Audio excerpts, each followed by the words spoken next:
Hello guys, welcome to my YouTube channel chemistry time. अपन study कर रहे थे ऑर्गेनोमेटेलिक रिएजेंट। उसके अंदर अपन ने कुछ और ऑर्गेनोमेटेलिक रिएजेंट्स को डिस्कस कर लिया था। Today's hour discuss DIBAL organometallic reagent को देखेंगे, जिसके डाइबल की फुल फॉर्म होगी डाई आइसोब्यूटिल एल्यूमिनियम हाइड्राइड। अब फर्स्ट अपन इसको देखेंगे इसको किस प्रकार से और किस फॉर्म में अपन इसको प्रिपेयर कर सकते हैं। उसके लिए अपन को क्या क्या रिक्वायरमेंट होगी, तो उसके लिए अपन को कोई भी एल्किन ले लेंगे और उसको H2 प्लस एल्यूमिनियम के प्रेजेंस में जब इनकी रिएक्शन करवाएंगे ना, तब अपन को डाई आइसोब्यूटिल एल्यूमिनियम कॉम्प्लेक्स का फॉर्मेशन होगा, जो कि अपन यहाँ देख रखे हैं। ठीक है, ये मान लो अपन ने कोई एल्किन ली है, जब इसकी रिएक्शन मतलब अपन को इसको बनाने के लिए डाइसोब्यूटिल एल्यूमिनियम हाइड्राइड, आपको पता है कि ये एक रिड्यूसिंग एजेंट है, तो इसको रिड्यूस करके इसको फॉर्म कर सकते हैं। ठीक है, तो अपन ने बनाया एल्यूमिनियम के पास में ये वैकेंट ऑर्बिटल थे, ये हाइड्रोजन इसके साथ में रिएक्शन करके इसके साथ में कॉम्प्लेक्स बना दिया, जिसको अपन बोलेंगे डाई आइसोब्यूटिल एल्यूमिनियम।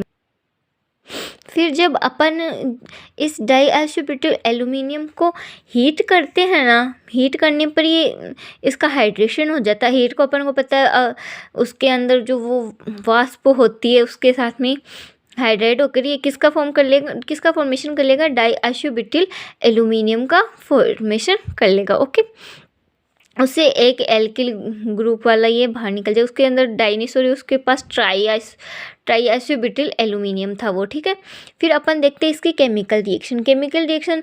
इसके अंदर कुछ ज़्यादा नहीं है, आपको ये पता होना चाहिए डाइबल का क्या वर्क होता है। जैसे अपन ने मैग्नीशियम वाले पढ़े थे, सोडियम बोरोहाइड्राइड, एल्यूमिनियम हाइड्राइड, वो सब अपन ने देखे था ना। उन सब का क्या वर्क था कि वो सभी किसी भी कंपाउंड को रिड्यूस करने का काम करते। तो इसके अंदर भी अपन जब अपन एल्काइंस का रिडक्शन करवाएंगे, तो अपन को जनरली नॉर्मल पता है एल्किन में एल्किन को रिड्यूस करेंगे तो वो एल्किन के अंदर फॉर्म होगी। तो सबसे पहले अपन मान लो अपन ने रिडक्शन ऑफ एल्काइंस को अपन रिड्यूस करते, तो इसके लिए अपन ने डाइबल, अपन को पता है रिड्यूसिंग एजेंट है, इसकी रिएक्शन इसके साथ में करवाई। तो अपन ने ये एल्काइन है, तो जनरली ये है कि ये पार्शियली रिड्यूस्ड होके किसको फॉर्मेशन करेगी, एल्कीन का। ओके, फिर अपन देखें इसकी मैकेनिज्म भी आप देख सकते हो। इसके अंदर ये हो जाएगी, मतलब होमोलाइटिक क्लीवेज करके आप इसको हाइड्रोजन हो जाएगा, इसका रिड्यूस्ड होके यहाँ पे एक हाइड्रोजन आकर जुड़ जाएंगे और ये एल्किन का फॉर्मेशन करे।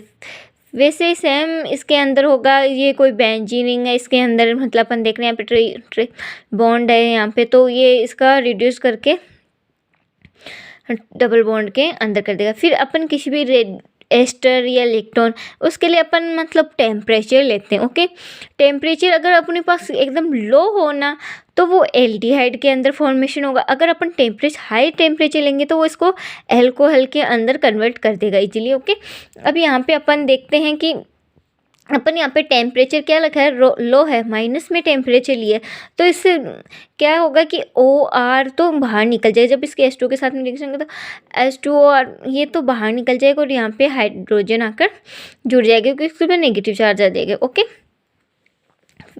और यहाँ पे अपन ने टेम्परेचर लिए हाई 25 डिग्री सेल्सियस के लिए है, तो ये किस फॉर्म में, एल्कोहल के अंदर फॉर्म हो जाता है। ठीक है, इसके लिए आपको ये बात ध्यान में रखनी होगी कि जब एस्टर और इलेक्ट्रॉन का जब रिडक्शन करवाते हैं, तो अपन को टेम्परेचर को मतलब ध्यान में रखना है कि लो टेम्परेचर पर तो अपन को कौन सा प्रोडक्ट फॉर्म होगा और हाई टेम्परेचर पर अपन को कौन सा प्रोडक्ट फॉर्म होगा। इसी प्रकार अपन ने ये कोई फिनेप्थलीन टाइप से मतलब ये रिंग लिए। अब यहाँ पे भी आप यहाँ पे क्या है, एक एस्टर ग्रुप है, तो हमने यहाँ पे लो टेम्परेचर लिए, तो आपको पता है लो टेम्परेचर तो एल्डिहाइड, यहाँ पे एल्डिहाइड ग्रुप का फॉर्मेशन हो जाएगा। ओके, ये आप यहाँ पे कर सकते हो। ठीक है, फिर अपन देखें इसके अंदर ये कोई 5 मेंबर हेटेरोएटम रिंग बनी हुई है, तो इसके बॉन्ड को क्लीवेज करेंगे अपन। यहाँ पे दोनों साइड इसके पास ऑक्सीजन है, बट ये ऑक्सीजन इस बेंजीन रिंग से जुड़ा हुआ है। तो ठीक है, तो यहाँ पे अपन ने बॉन्ड, क्योंकि अपन यहाँ से भी तोड़ सकती थी इसलिए मैंने ये बताया आपको, ठीक है।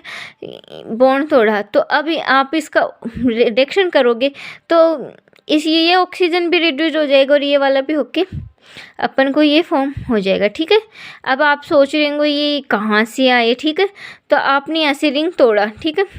ये था यहाँ पे, ये यहाँ पे कुछ नहीं है, इसका मतलब यहाँ पे कोई CH ग्रुप था तो ये CH हो गया और ये इसके साथ में रिड्यूस हो गया CHO का फॉर्मेशन हो गया, क्योंकि ये रिड्यूस हो, और ये O था इसके साथ हाइड्रोजन जुड़ के एल्कोहल का फॉर्मेशन करके ये प्रोडक्ट अपन को फॉर्म हो जाता है।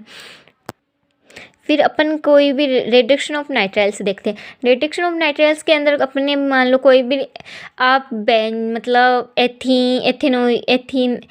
एथीन ले सकते हो, प्रोपीन, कोई भी पेन ले सकते हो आप, है ना, हेप्टेन वगैरह कुछ भी, है ना, उसके साथ में कोई नाइट्राइल मतलब ग्रुप जुड़ा हो, जैसे आइसो या साइनाइड ग्रुप जुड़ा है, ठीक है। अपन को पता है ये रिडक्शन का मतलब क्या होता है कि या तो हाइड्रोजन का जुड़ना या हाइड्रोजन का किसी भी नेगेटिव एटम जैसे कि ऑक्सीजन का रिमूव होना। अब अपन को पता है नाइट्रोजन भी एक इलेक्ट्रोनेगेटिव एटम है, तो जब इसको डाइबल की प्रेजेंस में लो टेम्परेचर में इसको रिड्यूस कराएंगे तो ये नाइट्रोजन क्या होगा, बाहर निकल जाए, जिसकी वजह से यहाँ पे क्या आ जाएगा, पॉजिटिव चार्ज, ठीक है। फिर अपन जब इसके H2 के साथ में रिएक्शन करवाएंगे ना, तो अपन को पता है H+ और OH- के अंदर ये टूटता है H2, ठीक है। तो ये OH- यहाँ पे रिएक्शन करके एल्डिहाइड का फॉर्मेशन कर देगा, ठीक है। ये मैकेनिज्म हो जाएगी इसकी। अगर आप मैकेनिज्म में ये लिखना चाहो तो पहले आप नाइट्रोजन डाइबल के प्रेजेंस में आप नाइट्रोजन को बाहर निकाल देंगे, फिर आप ना H2 के प्रेजेंस में रिएक्शन करवाओगे तो ये OH- यहाँ पे अटैक करके एल्डिहाइड का फॉर्मेशन करेगा। सेम रिएक्शन ये यहाँ पे होगी कि ये नाइट्रोजन को बाहर निकालेगा फर्स्ट में, और इसके लिए आपको ये ध्यान में रखना, अगर आप लो टेम्परेचर रख रहे हो तो आपको एल्डिहाइड का फॉर्मेशन करना है, ठीक है। हाई टेम्परेचर पर एल्कोहल का फॉर्मेशन होगा, ये सेम इसके अंदर। तो आज के लेक्चर में इतना ही, आज अपने डाइबल को डिस्कस कर लिए, तो मिलते हैं नेक्स्ट लेक्चर में। Thank you so much, bye bye.